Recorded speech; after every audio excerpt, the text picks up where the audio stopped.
আমরা আলোচনা করেছিলাম আমানত কি। আমানত যার যা হক, যার যা অধিকার, যে যেই পদের যোগ্য, যে যেই কাজের যোগ্য, তাকে সেই পদে সেই কাজে নিয়োগ দেওয়া হলো আমানত। এটা তার অধিকার, হক।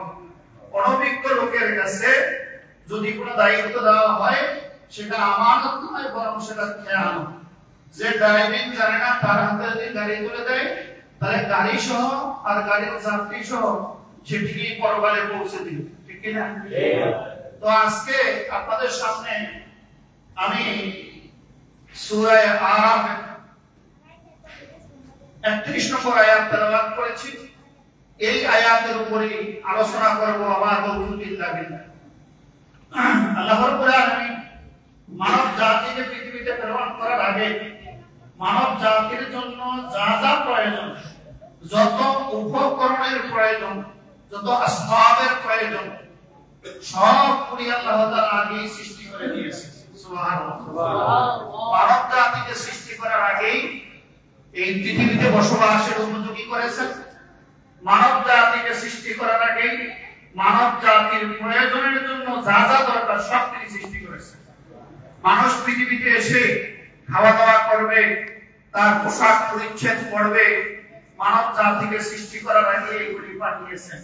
খনিজ সম্পদ বলেন, মৎস্য সম্পদ বলেন, তৈল সম্পদ বলেন, পানি সম্পদ বলেন, বিভিন্ন তরলতা, ফলফলাদি, বৃক্ষরাজি, উর্বরতা, যা যা দরকার আল্লাহ সবকিছু সৃষ্টি করেছেন।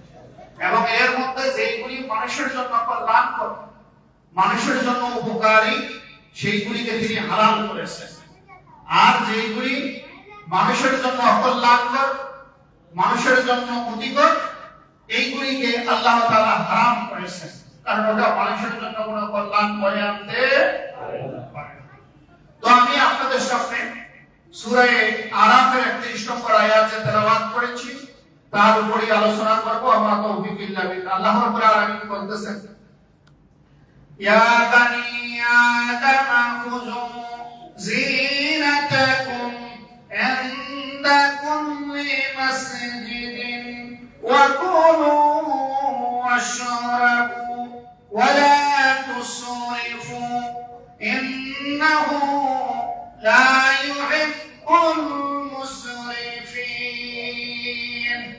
আল্লাহ রাব্বুল আলামিন প্রথমেই মানব জাতির পরিচয় তুলে ধরেছেন। তিনি কি বলে মানুষকে ডেকেছেন? ইয়া বানি আদম, হে আদমের সন্তানেরা। সুবহানাল্লাহ। আমরা কার সন্তান? তাহলে এই আয়াতের মাধ্যমে আল্লাহ তাআলার এই আহ্বানের মাধ্যমে, সম্বোধনের মাধ্যমে বোঝা যায়, যারা বলে মানুষ বাঁদর থেকে সৃষ্টি হয়েছে, বানর থেকে সৃষ্টি হয়েছে, আসলে মানুষ কোনো বানরের সন্তান নয়। মানুষ হলো আশরাফুল মাখলুকাত, পৃথিবীর শ্রেষ্ঠ জীব, আল্লাহর সবচেয়ে মুকাররম আদমের সন্তান। ঠিক কি না? আপনাদের কাছে কি ক্লিয়ার? না, আপনারা কেউ বানরের সন্তান না।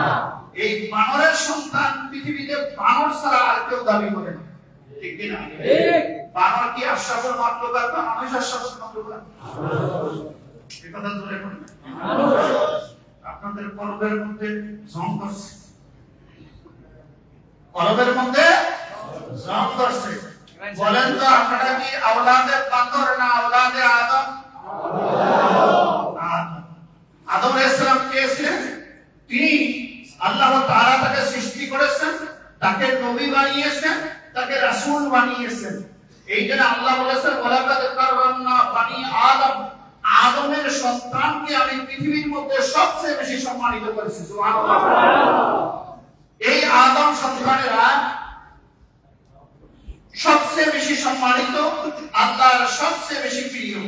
এই দিয়ে মানুষের পরিচয় আল্লাহ তুলে ধরেছেন যে তোমরা আদমের সন্তান। এর অর্থ হলো তোমরা প্রত্যেকেই আওলাদে নবী, তোমরা প্রত্যেকেই আওলাদে রাসূল। সুবহানাল্লাহ।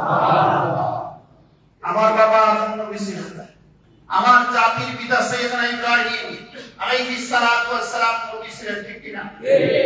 এটা বলেছেন কেন? সমাজের একজন সম্মানিত মানুষের সন্তান যদি কোনো অন্যায় করে, আর মানুষ যখন তাকে বলে, এই তুমি অমুকের ছেলে না, তুমি কি কাজটা করতে পারো, অর্থাৎ তার পিতার পরিচয় দিয়ে যখন শাসন করা হলো সে লজ্জায় মাথা নিচু করে চলে যাচ্ছে, ঠিক কি না? হ্যাঁ, সুবহানাল্লাহ।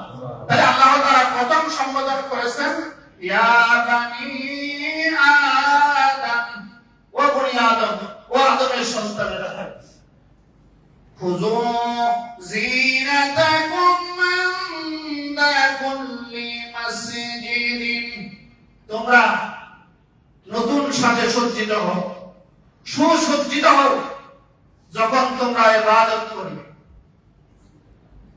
উত্তম পোশাক পরিধান করো যখন তোমরা ইবাদত করবে। এই কথাটা আমরা নতুন শুনেছি না? সুবহানাল্লাহ। যখন তোমরা ইবাদত করবে, যখন তোমরা নামাজ পড়বে, তখন উত্তম পোশাকে সজ্জিত হবে, নতুন সাজে সজ্জিত হবে, সবচেয়ে উত্তম পোশাক পরে আল্লাহর শাহী দরবারে তোমরা দাঁড়াবে। সুবহানাল্লাহ। আচ্ছা বলেন, কোন দেশের রাষ্ট্রপ্রধানের সাথে যখন মানুষ দেখা করতে যায় তখন কি নোংরা ছেঁড়া ময়লা কাপড় পরে নাকি দামি পোশাক পরে?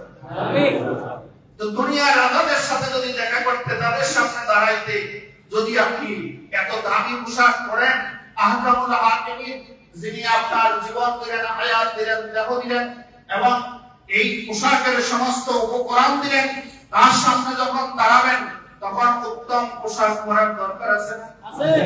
এটা দুর্ভাগ্য, বললে আপনারা রাগ করেন, যখন নামাজে আসেন তখন কেউ ছেঁড়া জামাটা পরে আসেন, নোংরা জামাটা পরে আসেন, তারপরে টুপিটা পাশায় রাইখা আসেন, এরকম আমরা মনে করতেছি আধুনিক, ঠিক না ভাই? আবার ফতুয়া দেই টুপি কি ইসলামের কোন অংশ? আমি আবার উল্টা ফতুয়া দেই, আদম আলাইহিস সালাম থেকে শুরু করে মুহাম্মদ সাল্লাল্লাহু আলাইহি সাল্লাম পর্যন্ত এমন একজন নবীর নাম বলেন যার মাথায় টুপি ছিল না। কথা কি বুঝাইতে পারছি? সব নবীদের টুপি আছে। সব নবীদের টুপি ছিল না? আচ্ছা, বৌদ্ধ ধর্মের যে আমাদের এই গৌতম বুদ্ধ ছিলেন, তার মাথায় দেখবেন ছবিতে একটা টুপি আছে, ঠিক কি না? হিন্দু ধর্মের বড় বড় পুরোহিত, তাদের মাথায় দেখবেন টুপি আছে।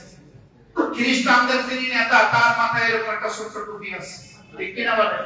দেখছেন না কেন তার মাথায় টুপি আছে? টুপি হলো সম্মানের প্রতীক, টুপি হলো মুকুট। সুবহানাল্লাহ। মুকুট চাকর বাকরের মাথায় থাকে না, মুকুট থাকে রাজার মাথায়, ঠিক কি না? তাহলে টুপি মাথায় থাকা দরকার কি দরকার না? দরকার। আচ্ছা, আমি আপনাদেরকে প্রশ্ন করি, টুপি পাঞ্জাবি দাঁড়িয়ে রেখে কেউ জীবনে সিনেমা হলে গেছে এমন পাবলিক দেখছে না? যদিও জীবনে সিনেমা হলে ঢোকার সৌভাগ্য বলেন আর দুর্ভাগ্য বলেন আমার হয়নি, এটা আমি ছোটবেলা থেকে আমার স্কুল জীবনে না, মানুষের জীবনে তো প্রশ্নই আসে না, আমি কখনো ঢোকার দুর্ভাগ্য হয়নি। পুরনো দৈর্ঘ্য বাংলা ছায়াছবি আর ছায়াছন্দ যাই বলেন, মোরা বাংলা, জাতা বাংলা, এগুলি দেখার সৌভাগ্য আমার হয়নি, বা দুর্ভাগ্য যেটাই বলেন আমার হয়নি। তো আপনারা বলেন, যারা জীবনে সিনেমা হলে গেছেন, টুপি মাথায় দিয়া, দাড়ি রাইখা, পাঞ্জাবি গায়ে দিয়া কেউ সিনেমা হলে গেছে, এই কথা শুনছেন না? তাহলে বোঝা গেল পোশাক কখনো কখনো মানুষকে অন্যায় কাজ থেকে বিরত রাখে। টুপি মাথায় দিয়া, পাঞ্জাবি পরে দাঁড়িয়ে কি কোনো লোককে দাঁড়ায় পেশাব করতে দেখছেন না? কেন? কারণ সে ভাবে, হায় হায়, আমার মাথায় টুপি, আমার গায়ে পাঞ্জাবি, আমার মুখে দাড়ি, ইসলামী পোশাক, এই অবস্থায় আমি কি করে দাঁড়িয়ে পেশাব করি, ঠিক না? তাহলে আল্লাহ কি বলতেছেন? খুযু যিনাতাকুম ইনদা কুল্লি মাসজিদিন, তুমি যখন মসজিদে আসবে তখন উত্তম পোশাক পরিধান করে আসবে। এখন আমরা আবার ফতুয়া দিই, আমাদের দেশে রোগীর চাইতে ডাক্তার বেশি, সমস্যার চাইতে মুফতি বেশি, ঘরে ঘরে ফতুয়া বলে দামি পোশাক পরিধান করা এটা একটা অহংকার। নাউযুবিল্লাহ। এই 31 নম্বর আয়াত পড়েছি, 32 নম্বর আয়াত থেকে আপনারা বাসায় গিয়ে পড়বেন, আপনাদের শুধু কোরআন দিচ্ছি জুমার দিন, আপনারা গিয়ে পড়াশোনা করবেন। একদম সংক্ষিপ্ত আকারে তাফসিরে মারিফুল কোরআন একটা আছে, আমাদের মুফতি মুহাম্মদ শফি রাহমাতুল্লাহ আলাইহি লিখেছেন, ওটাতে গিয়ে পড়বেন যে পোশাক হলো যাকে আল্লাহ তাআলা সম্পদ দিয়েছেন, এটা হলো নিয়ামত। সম্পত্তি নিয়ামত, যাকে সম্পদ দিয়েছেন তিনি উন্নত মানের পোশাক পরিধান করে ওই নিয়ামতের শুকরিয়া আদায় করবেন। সুবহানাল্লাহ। তবে লৌকিকতা এবং অহংকার এই পোশাকের মধ্যে থাকবে না।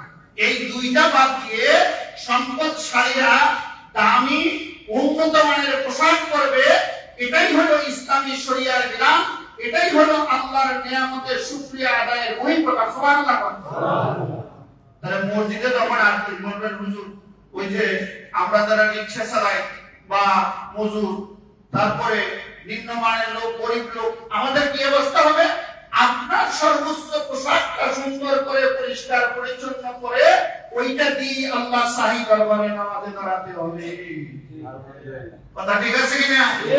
গরিব মানুষ কিছু নাই, 1 লক্ষ টাকা হাওলাত করে সে বিদেশি সুদ করে, এটাও ইসলাম অনুমোদন দেয়নি। তোমার হাওলাত করে পোশাক পরার দরকার কি? তোমার যে অর্থনৈতিক অবস্থা এই মানে তুমি পোশাক পরবে, এটাই হলো ইসলামের বিধান, ঠিক কিনা? কিন্তু আমরা ইসলাম বুঝি না, আমরা তো শুধুমাত্র ফতুয়া দিই। ফতুয়া এই সমাজে যে কত আছে, ওই জানার নাম ইসলাম না, মানার নাম ইসলাম। এই ফতুয়া আপনাকে দেওয়ার অধিকার কে দিচ্ছে? জানা কত হলো, জানার নাম ইসলাম, তারপরে হলো মানার নাম ইসলাম। তাহলে বোঝা গেল জানা আর মানা এই দুইটার নাম হলো ইসলাম, ঠিক না? ঠিক।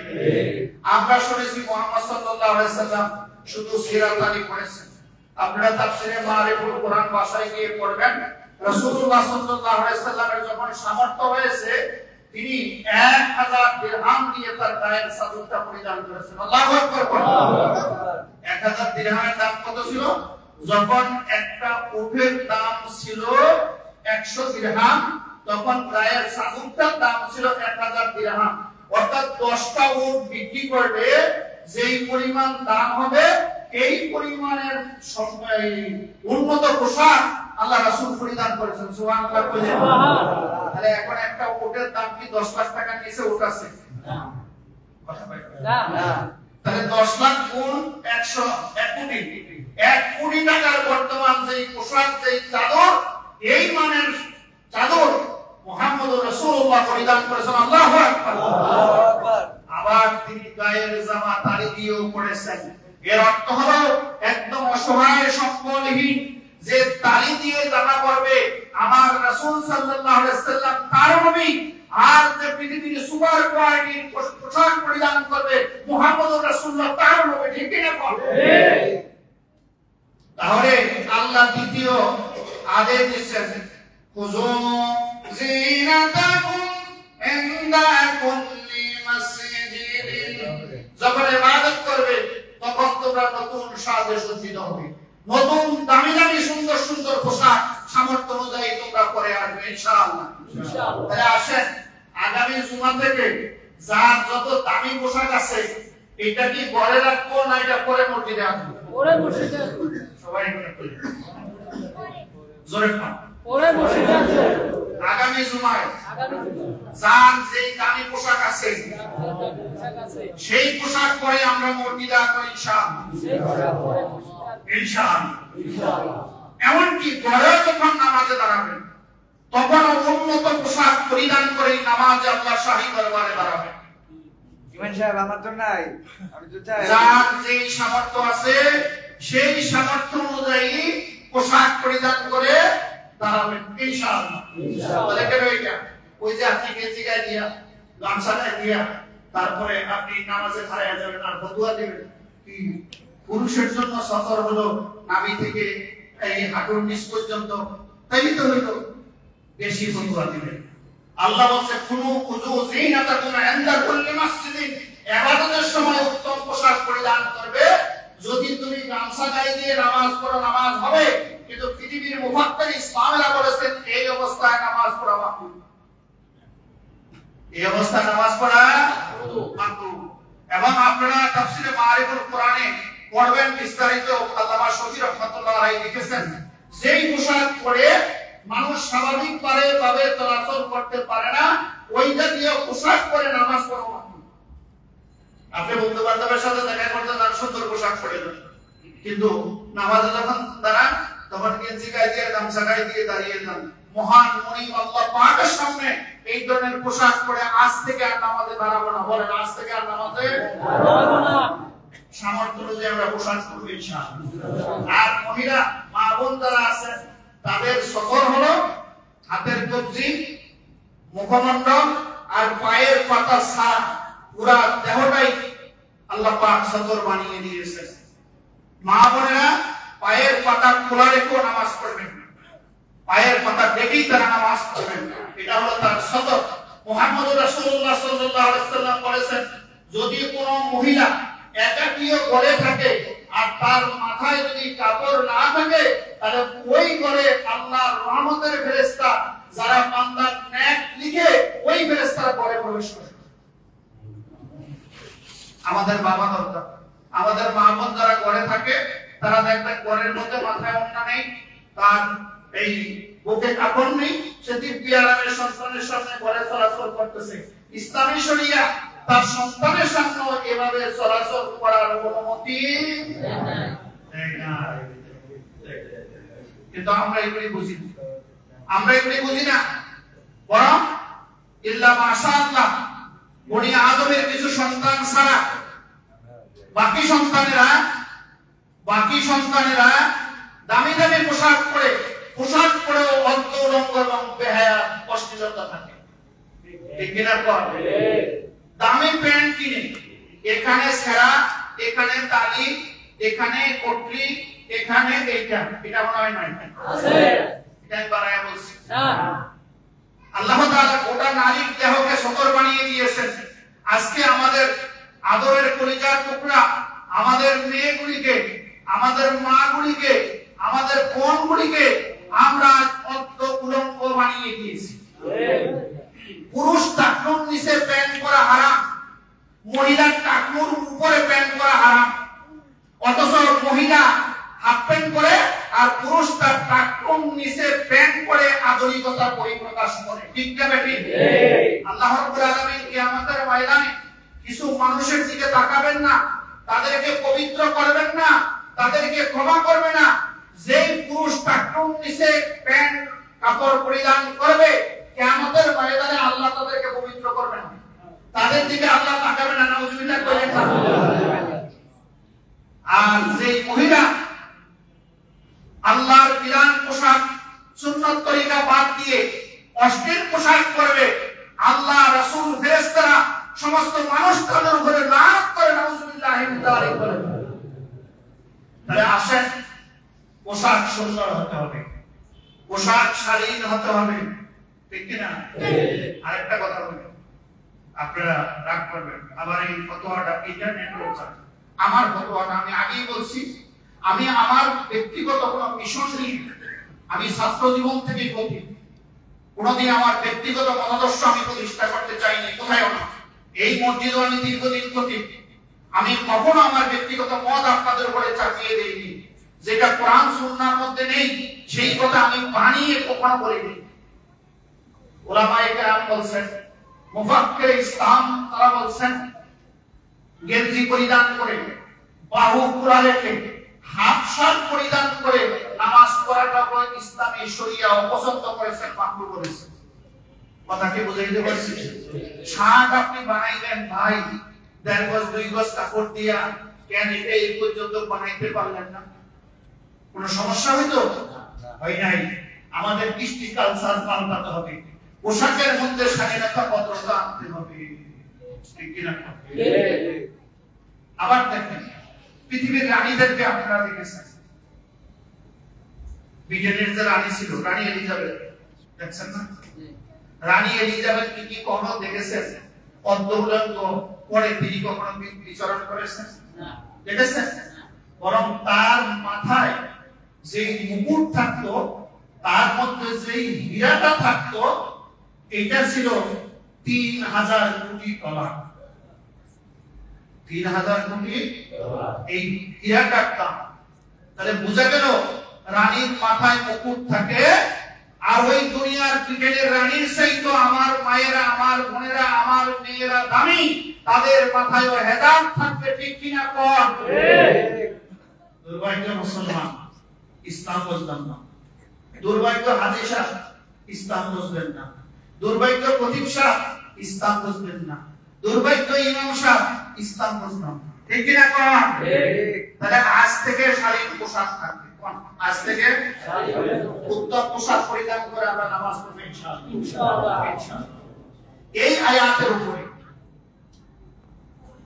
পৃথিবীর মুফাক্কির ইসলাম 8টি মাসালা বের করেছেন, একটু পরে আমি বলবো। তাহলে এক নম্বরে আমাদের পরিচয়, আমরা আওলাদে নবী। বলেন আওলাদে আদম। তাহলে নবীর সন্তানেরা কখনো কোনো অন্যায় করতে পারে না। জোরে কোন? নবীর সন্তানেরা অশালীন পোশাক পরতে পারে না। নবীর সন্তানেরা অশ্লীলতা, বেহায়াপনা, ফাহিশা কোনো কাজ করতে পারে না। জোহর দিন সময় এই ইমাম সাহেবের মেয়ে যদি বোরকা ছাড়া হাঁটে, ইমাম সাহেবের ওয়াইফ যদি বোরকা ছাড়া এখানে হাইটা যায়, ইমাম সাহেবের কি ইমামতিতে রাখবেন আপনারা?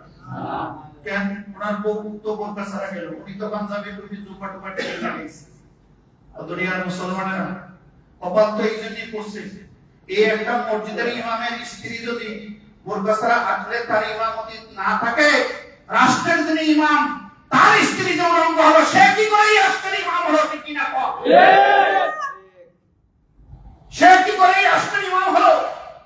মসজিদের ইমামের ইন্টারভিউ নেওয়ার সময় দুনিয়ার যত প্রশ্ন, তার সুর ঠিক আছে কিনা, তার তাল লয় ঠিক আছে কিনা, তার সত্য দাস্য ভাষ্য শান্ত মধুর সাহিত্যিক মনোভাব ঠিক আছে কিনা, সব ইন্টারভিউ নিলেন।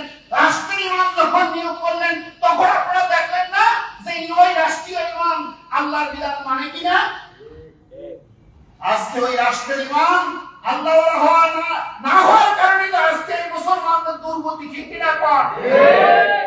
শুধু মসজিদের ইমামের আর ওনার স্ত্রী ছেলে মেয়েদের তাকওয়া দেখেন না, রাষ্ট্রীয় ইমাম, সামাজিক ইমাম যাদের গাড়িতে রাষ্ট্রের পতাকা তুলে দিয়েছি, তাদেরকে নির্ধারিত নির্ধারণের ক্ষেত্রেও তাদের তাকওয়া দেখতে হবে। ঠিক কিনা? আর যদি তাকওয়া না দেখেন, এইগুলি সুর গুন্ডা টাউট হবে, দেশের টাকা সব বিদেশে পাচার করবে। ঠিক কিনা? আর বিপদে বললে জাতিরে ফালায় আর এই কাছে তাই কাছে। ঠিক কিনা? সুতরাং রাষ্ট্রের ইমাম তাকওয়াবান হতে হবে। ঠিক কিনা? এই জন্য উত্তম পোশাক পরি, নিজে পরি, পরিবার পরিজনকে পরাই, শারীরিক পোশাক পরিধান। এরপরে আল্লাহ তাআলা কি বলতেছেন? ওয়াকুলু ওয়াশরাবু ওয়ালা তুসরিফু ইন্নাহু লা ইউহিব্বুন মুসরিফিন। কুলু ওয়াশরাবু, খাও এবং পান করো। খাও এবং যা আছে তাই দেবে। হ্যাঁ না, মদের বোতল একটা কিনে খাইতে দিয়েছে, তা আপনি আবার বেশি কুতুয়াগিরি করবেন। আল্লাহ তো এখানে খাইতে দিয়েছে, পান করতে দিয়েছে। হারামের কথা করেন, আল্লাহ হারামের কথা বলছে, হারামের কথা বলছে। এরপরে এবং অন্য আয়াতে বলছেন কি, ইয়া আইয়ুহান নাস কুলু মিন তাইয়্যিবাতি মা রাযাকনাকুম। হে দুনিয়ার মানুষ, মানব মণ্ডলী, শুনে রাখো, কুলু ওয়াশরাবু, তোমরা খাও, হালালান তাইয়্যিবা, যেটা হালাল এবং পবিত্র সেটা তোমরা খাও, সেটা তোমরা খাও। হারাম জিনিস খায়ো। হালাল এবং পবিত্রতার কথা কেন বললেন? বলেন। টাকা পৃথিবীর যে দেশের মুদ্রাই হোক, এটা হালাল। ঠিক না? এই টাকাটা কি হালাল? হালাল না? হালাল। ঘুষের টাকা ওই যে তাইয়্যিবা, এটা অপবিত্র। ঘুষের টাকা কি অপবিত্র, কিন্তু এটার মূল হলো হালাল। কিন্তু যখন এটা ঘুষ হিসাবে নেওয়া হয়েছে, এটা কি হয়েছে? হারাম। এই জন্য আল্লাহ বলছে কুলু, খাও, ওয়াশরাবু, পান করো, হালালান তাইয়্যিবা, হালাল এবং পবিত্র। শর্ত হলো দুইটা। তাহলে ঘুষের টাকা খাওয়া কি হারাম? সুদ খাওয়া কি হারাম? হারাম। সুদ কত বড় অপরাধ জানেন? এর চাইতে কোনো বড় অপরাধ নাই। ব্যভিচারের চাইতে সুদের অপরাধ।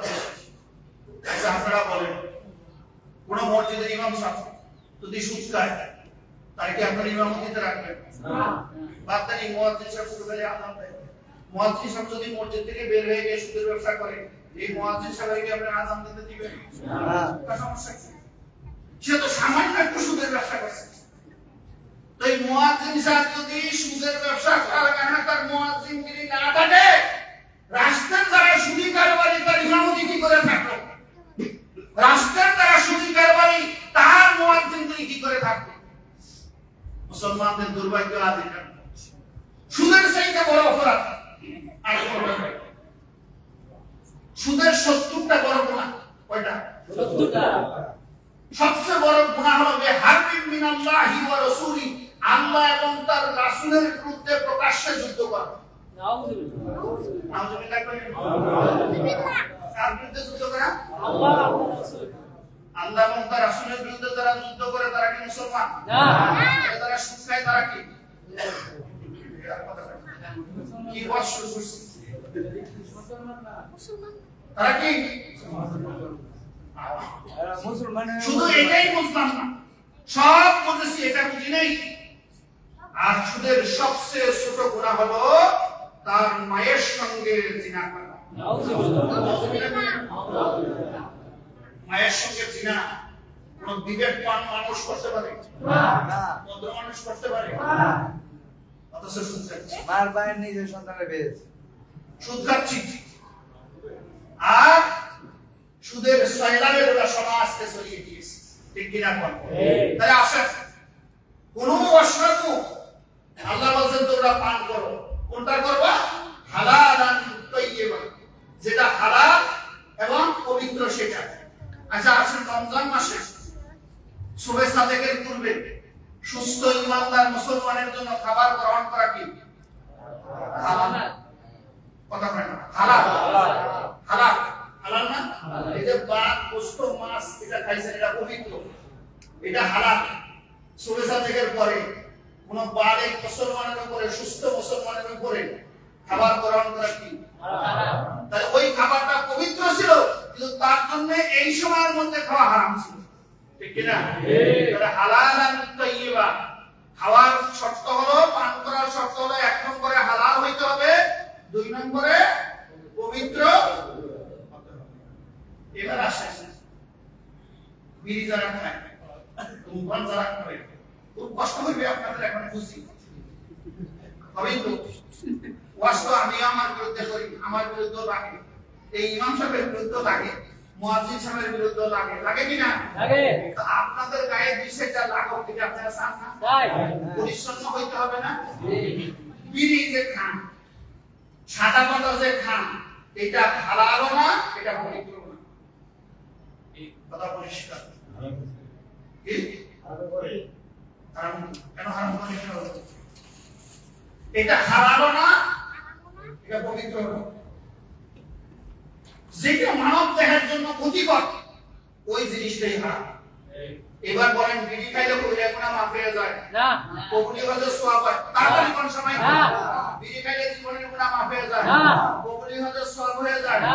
দান সদকা করলে এই পরিমাণ সওয়াব হয় না। কি হয়? বিড়িতে 3টা জিনিস আছে, দুয়া আছে, দুর্গন্ধ আছে, আগুন আছে। বিড়ির মধ্যে, জাহান্নামের মধ্যে দুয়া আছে, দুর্গন্ধ আছে, আগুন আছে। জাহান্নামের সাথে মিল আছে, ঠিক কি না? আর বিড়ির মধ্যে 3টা জিনিস আছে, অর্থের অপচয়, স্বাস্থ্যের ক্ষতি, পরিবেশের জন্য দূষণ, ঠিক কি না ভাই? তাহলে অর্থের অপচয় করা তো হুজুরের হারাম না। না। কি ওয়াজ শুরু করছে? অর্থের অপচয় করা তো আল্লাহর ওলির লক্ষণ, ঠিক না ভাই? স্বাস্থ্যের ক্ষতি নিজেরটা নিজে যা করে, আল্লাহর দেওয়া দেহর মধ্যে এরকম জ্বালায় করে শেষ করে, এটা কি ভালো মানুষের লক্ষণ? না। পরিবেশের জন্য দূষণ যারা করে, এটা কি ভালো মানুষের লক্ষণ? না। আচ্ছা দেখেন, আমি এটা আমাকে দিয়ে উপলব্ধি করি, আমার কখনো বিড়ি বা পান খাওয়ার সৌভাগ্য হয়নি, এই সৌভাগ্যটা আমার জীবনে হয়নি। কিন্তু দূরে যদি একটা লোক বিড়ি খায়, ওর ঘ্রাণটা আমার নাকের কাছে আসলে আমার শ্বাসটা বন্ধ হয়ে যায়। তাহলে বুঝা গেল, এই জাতীয় যা আছে এইগুলিও কোনো ইমানদার খাইতে পারে না। জোরে কোন খাইতে পারে না। যারা খাই, আজ থেকে খাবো না, আজ থেকে খাবো না। যারা এগুলি খায়, আজ থেকে খাবো না। জোরে কোন খাবো না, আল্লাহ দেখেন, আল্লাহ দেখেন। যারা বিড়ি সিগারেট খান, আজ থেকে বলেন, আজ থেকে এই খান মুখে দিব না। যেই জবান দিয়ে আমি আল্লাহ যেই জবান দিয়ে আমি লা ইলাহা ইল্লাল্লাহ মুহাম্মাদুর রাসূলুল্লাহ বলি, যেই জবান দিয়ে আমি সুবহানাল্লাহ আলহামদুলিল্লাহ আল্লাহু আকবার বলি, ও মুসলমান, তোমার মুখে কোনো দুর্গন্ধ থাকতে পারে না, তোমার মুখে আগুন থাকতে পারে না, ঠিক কি না কর? ইয়াউমা তুকাল্লাবু উজুহুম ফিন-নার, মুখে আগুন, মুখমণ্ডলে আগুন তো শুধুমাত্র যারা জাহান্নামের জন্য সিলেক্ট হয়েছে তাদের মুখে থাকবে, ঠিক কি না কর? তাহলে আপনারা কি জাহান্নামী হইতে চান? না।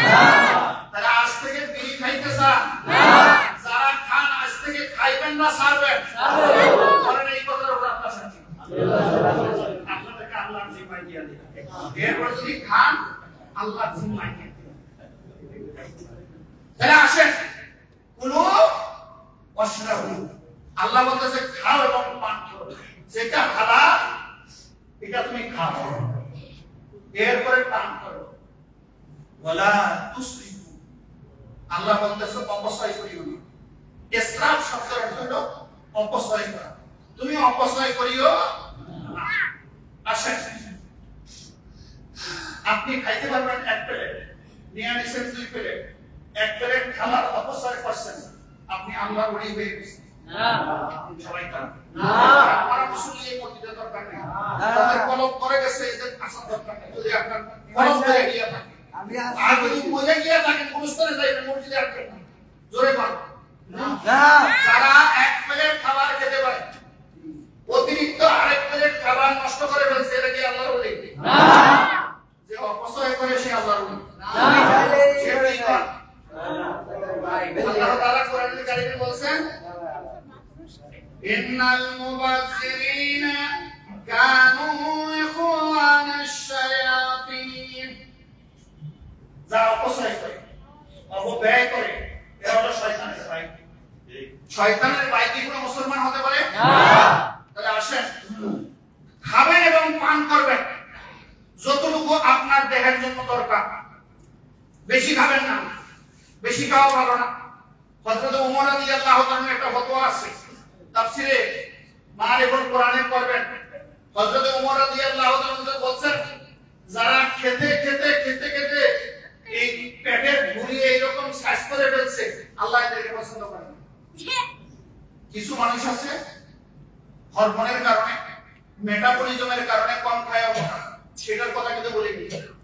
যারা খাইতে খাইতে পেটুকসার মাজার বানিয়ে ফেলছে পেটকে,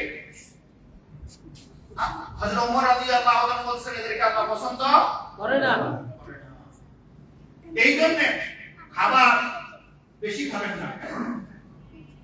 আবার যেই খাবার খাইলে না খাইলে আপনার শরীর দুর্বল হয়ে যাবে, ইবাদত বন্দেগী করা যাবে না, এই পন্থা অবলম্বন করা যাবে না।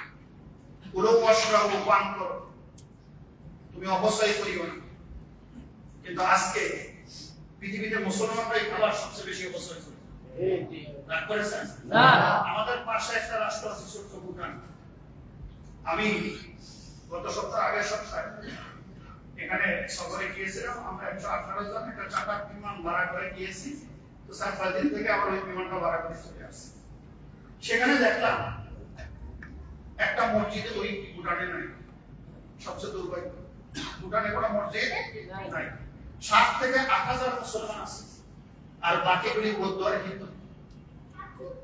তারপরে আর ইংরেজি শব্দ আছে, এখন ভুলে গেছি, যে এটা একটা তার কাপিসি, তারপরে তার পার্সোনালিটি, অর্ধেক খায় অর্ধেক। মনে রাখবেন এটা কোনো কাপিসি না, এটা হলো ইবলিসি একটা কার্যক্রম, শয়তানি একটা কার্যক্রম। তাই আজ থেকে কোনো খাবার অপচয় করবো না ইনশাআল্লাহ। ইনশাআল্লাহ।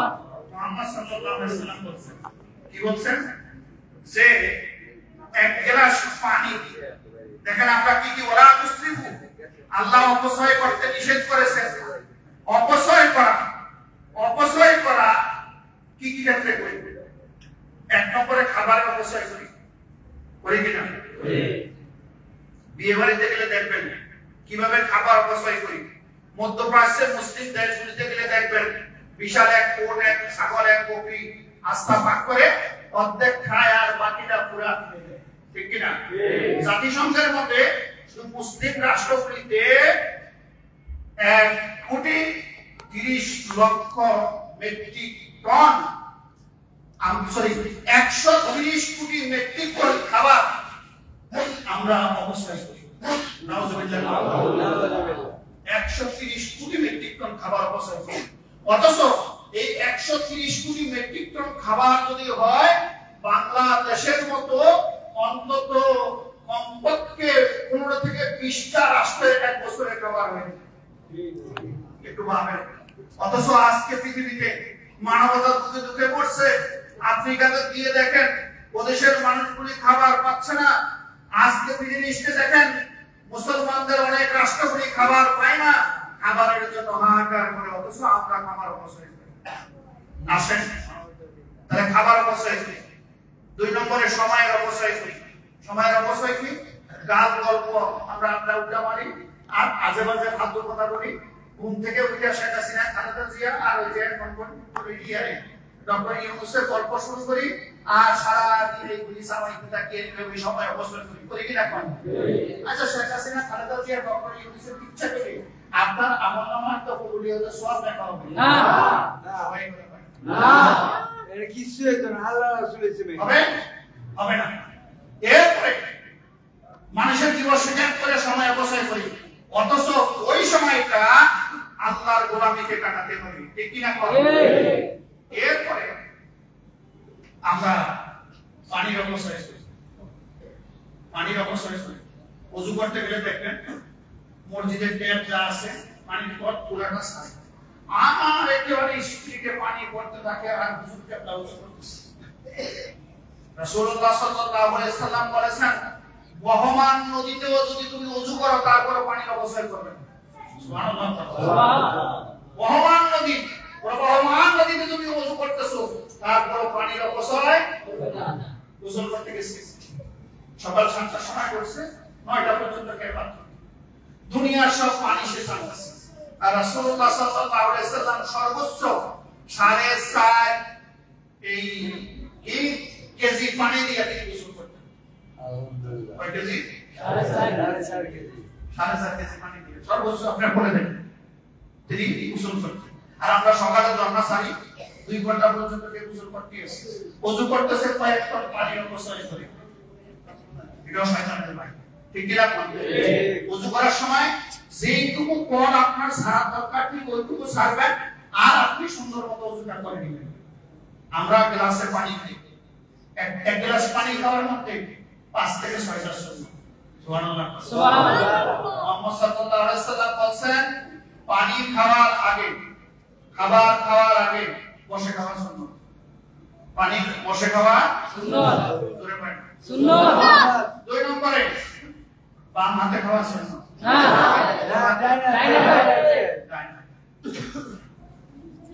এক শিক্ষাবিদের আমি বলতেছি ভাই ডাইন হাতে পানি খাই, সমস্যা কি? ডাইন হাতে আমার বাম হাতে আমার, ঠিক না? বুদ্ধিজীবী একটারও সাজে মান নাই, একটারও সাজে মান নাই, সব স্টুডিও বানায় বলেছে তোমার বুদ্ধি কোনো কাছে আসবে না। যদি তোমার বুদ্ধি কাছে আসতো কোন বুদ্ধিজীবীর বুদ্ধি, আল্লাহর কসম মিরপুর বুদ্ধিজীবী গোরস্থানে গিয়ে দেখেন কত বুদ্ধিজীবী শুয়ে আছে। এই সব বুদ্ধিজীবীরা বুদ্ধি করে একত্রে মিলে একজন বুদ্ধিজীবীকে চিন্তা করে জমিনে পাঠাইতে পারে নাই, ঠিক কিনা? তাহলে বোঝা গেল বুদ্ধিজীবীর বুদ্ধি আল্লাহর বিধানের সামনে কোনো কাজে আসবে না। তাই না? তো আপনার বাবা তো আপনার এই মুখ এইটা আপনার ছিদ্র, বায়ু তো আপনার ছিদ্র, তো এক থেকে বায়ু দিয়ে খাওয়া শুরু করেন। একটা কথা হইল, এইটা কথা না হইলো ওইটা কি কথা হইলো? তাহলে 1 নম্বরে পানি বসে খাবেন, 2 নম্বরে ডান হাতে খাবেন, 3 নম্বরে বিসমিল্লাহ বলে খাবেন, 4 নম্বরে এক চুমুক খাবেন, একটু অপেক্ষা করবেন, তারপরে দ্বিতীয় চুমুক খাবেন, তারপরে চুমুকে পানির গ্লাসের পুরো পানিটা খাবেন। এটাই হলো রাসূলের সুন্নাত। অর্ধেক পানি গ্লাসে রেখে ফেলে দেওয়া এটাও আল্লাহর বিধান বিরোধী। ওয়ালা তুসরিফু, এই অপচয় তুমি করিও না। আমাদের সমাজে এটা আছে কি? আছে।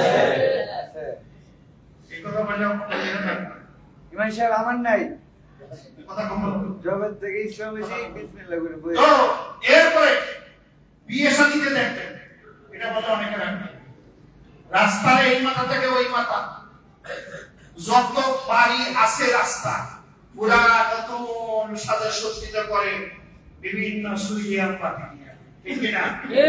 বিদ্যুতের অপচয় হয়েছে? আপনি ঘরে নাই অযথা ফ্যান চলতেছে, লাইট চলতেছে, বিদ্যুতের অপচয় হয়েছে? কথা বলেন, হয়েছে কিনা? তাহলে বিদ্যুতের যে অপচয় করে সে তো আল্লাহর ওলি, ঠিক না বেরি? না শয়তানের ওলি? তাহলে আপনারা কার ওলি হতে চান? আল্লাহ। আজ থেকে অযথা বিদ্যুতের লাইটও জ্বালানো যাবে না। বিয়ে শাদীতে এরকম 7 দিন 10 দিন পুরা রাস্তাঘাট মরিচিকা বাতি দিয়ে আলোকসজ্জায় সজ্জিত করা, এটাও অপচয়, ঠিক কিনা? বিভিন্ন মাহফিলও দেখেন এখানে ইদানিং শুরু হয়েছে। মাহফিলে এই মরিচিকা বাতি দিয়া মসজিদও নাকি চলে, দেখো এইগুলি দরকার। আসে বিদ্যুতের অপচয় করা যাবে না, ঠিক না? আর যদি সরকারি বিদ্যুৎ মিটার ছাড়া চুরি করে নিতে পারেন তাহলে কোনো টাকা সব মাফ, ঠিক না? ও হুজুর সাহেব, ও খতিব সাহেব, ও হাজী সাহেব, ও মুসল্লি সাহেব, যারা বিদ্যুৎ চুরি করে সেই পানি উঠায়, পানি দিয়ে গোসল করে, পানি পান করে, তার ভিতর এবং বাহির পুরাটা নাপাক হয়ে গেছে, তার কোন নামাজ, কোন ইবাদত, কোন বন্দেগী আল্লাহর দরবারে কবুল হবে না, সে জাহান্নামের লাকড়ি হয়ে গেছে, ঠিক কি না? আর গ্যাসের তো অবস্থা নাই আছে, একটা ডিএসএলআর বাতির জন্য এখন তো অটো ফায়ার, একবারে একটা সুদা দিয়ে 50,000 টাকা ফায়ার করা যায়।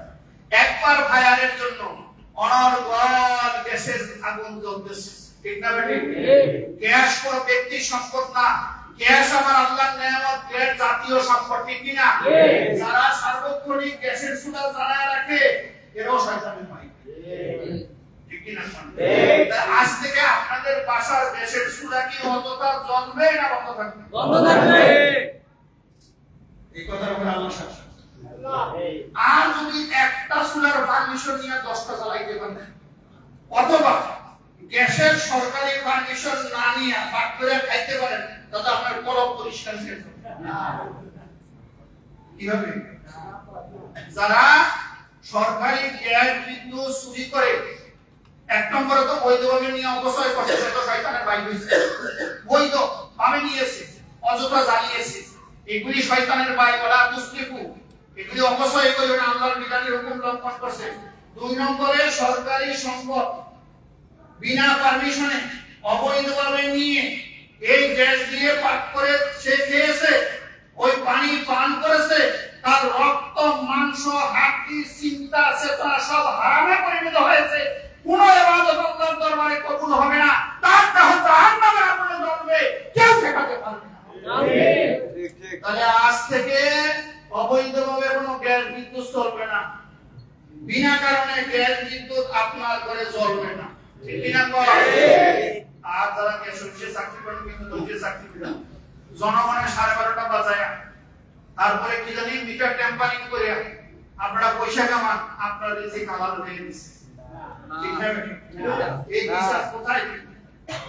আমার কোন স্ত্রী পাইনি, প্রতি মাসে পানির বিল আসে, শীতকালে 11,000, 12,000, 13,000, 14,000, 18,000 পর্যন্ত আসে। আমার পাশের বাড়িতে 4,500 টাকা বিল আসে জীবন করে দিই। জিজ্ঞাসা করি, ভাই আমারও যত কটা ফ্ল্যাট, আমারও তত কটা ফ্ল্যাট, তো আমার এই বাড়িতে এত টাকা বিল, ওনার বাড়িতে এত কম বিল, কারণ কি? আপনি কি আমার সাথে দেখা করছেন? তো দেখা তো তোমার সাথে প্রতি মাসে 100 টাকা হয়, তো এই দেখা সে দেখা কি 1 টাকা হবে? না বোঝেন না? হ্যাঁ, তার সাথে প্রতি মাসে একবার দেখা হয়, ওই দেখা কি সেই দেখা একটা হয়েছে, তার থেকে বইয়ে এদেরকে মনে নিচে খারাপ হয়ে গেছে, এরা মনে জান্নাতি হয়ে গেছে না। মনে রাখবেন, আবারও বলি, খুশি মনের বেজারণ, এখানে মিম্বরে বসেছি আল্লাহকে খুশি করার জন্য, তার রাসূলকে খুশি করার জন্য, কোন ব্যক্তি বিশেষকে খুশি করার জন্য কখনো খুতবা দেই নাই, নিজকে খুশি করার জন্য, তাহাবা পাওয়ার জন্য খুতবা দেই নাই। যারা সরকারি চাকরি করে, জনগণের উপরে জুলুম করেন, এরকম চুরি ডাকাতি করেন, জাতীয় সম্পদ টেম্পারিং করেন, তারপরে পানির মিটার ডাউন করেন, 1,000, 2,000 টাকা দিলে 20,000 টাকা বিল, 6,000 টাকা বানান, আল্লাহর জাতে পাকের কসম করে বলছি, তোমার কোন ইবাদত আল্লাহর দরবারে কবুল হবে না। তোমার দেহ, রক্ত, মাংস, তোমার আওলাদ পর্যন্ত হারামের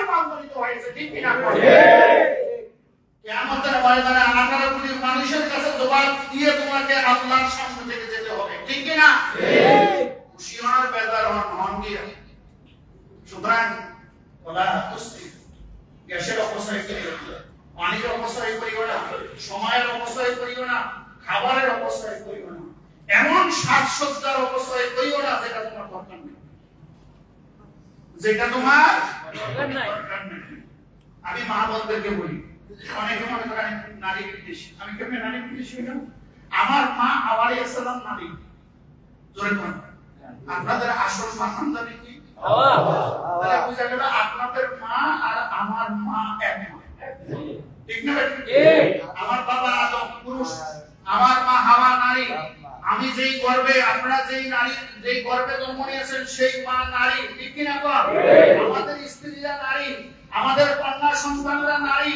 তাদের প্রতি সর্বোচ্চ মর্যাদা রেখেই বলছি, ও আমার মায়েরা, ও আমার বোনেরা, ও আমার কন্যা সন্তানরা, শুনে রাখো, যেই সাজসজ্জা তোমার দরকার নেই, ওই ধরনের সাজসজ্জা কিনে তোমার চেহারায় মালিশ করে আল্লাহর দেওয়া নূরানি চেহারাকে তুমি ধ্বংস করেছো, এটা তোমার অপচয় হয়েছে। ঠিক কি না?